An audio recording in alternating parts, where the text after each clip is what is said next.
In terms of world history, if the village of Walton is famous for anything, it is as the location of the world's first nature reserve. This is a video about Waterton's wall that acted as the boundary and the defence of that original nature park. The wall was built at the initiative of the famous naturalist and explorer Charles Waterton, who lived here at Walton Hall at what would have been the central point and base of operations for the management and maintenance of the nature reserve. Since he didn't drink, the wall was effectively paid for with what would otherwise have been Waterton's beer money. Construction began in 1821 and, over time, came to encircle the Walton Hall estate. The wall runs for about 3 miles and was completed in 1826 at a cost of around £9,000, which was a rather princely sum back in the day.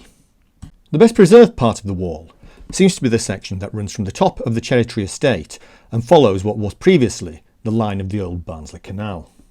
That is the part of the wall that you can see here.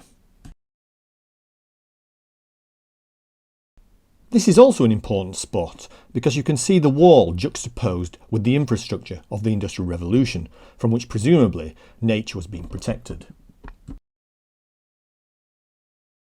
As a result, I like to think of Walton as the village where nature met the Industrial Revolution. If you cross the canal at the second bridge up ahead, you can see a cottage that is built into the wall itself. This must have been used by one of the people employed by Charles Waterton to run the estate. The wall then changes direction and heads towards Haw Park Wood.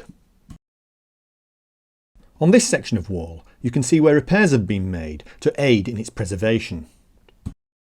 Measures used have included rendering, the use of bricks and breeze blocks to fill gaps, as well as more sensitive measures involving stone and pointing. Repairs have also been sensitive to the needs of wildlife. After following the wall in Haw Park Wood, it then takes another change of direction as it circles Walton Hall. This section is probably the least well preserved part of the wall, as you can see here. The line of the wall follows the trees before changing direction again on its circular route. The next section of wall is also in a poor state of repair, and parts of this section that were, only quite recently, in good condition are now deteriorating. This current section of wall is noteworthy due to the presence of a gateway running from Walton Hall. Thankfully, this is still in a reasonable state of repair. As this important historical structure continues to deteriorate, I think it is important that people visit it, photograph it and video it, in all seasons and in different weather conditions, in order to provide some measure of preservation. After all, future generations might not be able to see the actual wall as we can see it today.